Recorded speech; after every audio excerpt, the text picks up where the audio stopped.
राधे महाराज जी जब कर्म ही सब कुछ है तो रामायण में भी लिखा है कि कर्म प्रधान विश्व करी राखा, जो जस करे तो तस फल चाखा।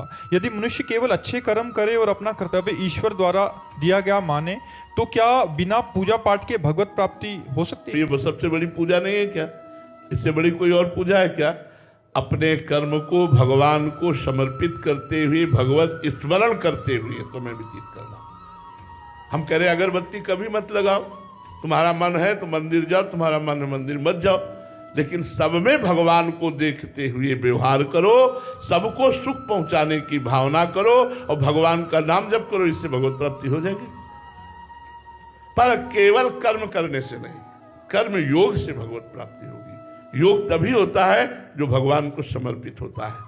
जो भगवान का भजन करते हुए कर्म किया जाए वो भगवत प्राप्ति कराता है। ऐसे कर्म तो सब कर रहे हैं और कर्म मोक्ष को वही प्राप्त होगा, कल्याण को वही प्राप्त होगा जो नाम जप करते हुए कर्म को भगवान को समर्पित करता है, वो कर्म योग हो जाता है। मुख्य समर्पण है, नहीं तो उसका पुण्य मिलेगा और पुण्य का फल। भगवत भावना विहीन किया हुआ कर्म दो ही प्रकार का होता है, शुभ और अशुभ। और शुभ और अशुभ कर्म अवश्य में भोक्तव्यम कृतम कर्म शुभाशुभम, आपको भोगना पड़ेगा शुभ अशुभ कर्म, लेकिन हमको भोगना ना पड़े, कर्म बंधन छिन्न भिन्न हो जाए और हम परमानंद को प्राप्त हो, इसके लिए भगवान की शरण में होकर हर कर्म भगवान को समर्पित करते हुए, भगवान नाम जप करते हुए, पाप कर्म से बचते हुए जीवन व्यतीत किया जाए तो भगवत प्राप्ति हो जाए। महाराज जी इसमें कर्म में, अच्छे कर्म में ये आ जाता कि हमें लगता है कि हम पुण्य करें, हम प्याऊ लगाएं, हम भंडारा कराएं तो हमें इसके बदले में और ज्यादा पुण्य मिलेगा और अच्छे लोगों की प्राप्ति होगी, बस इतना भाव रहता है। बट ये जो मुक्ति वाला है,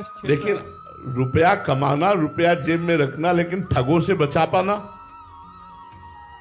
अगर ठगों से नहीं बचा पाए तो घर तक नहीं पहुंच पाओगे। जेब ही खाली और ज्यादा चतुर ठग हुआ तो मार भी देगा।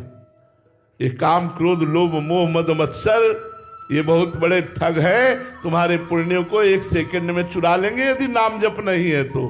भगवान की शरणागति नहीं है, नाम जप नहीं। अब देखो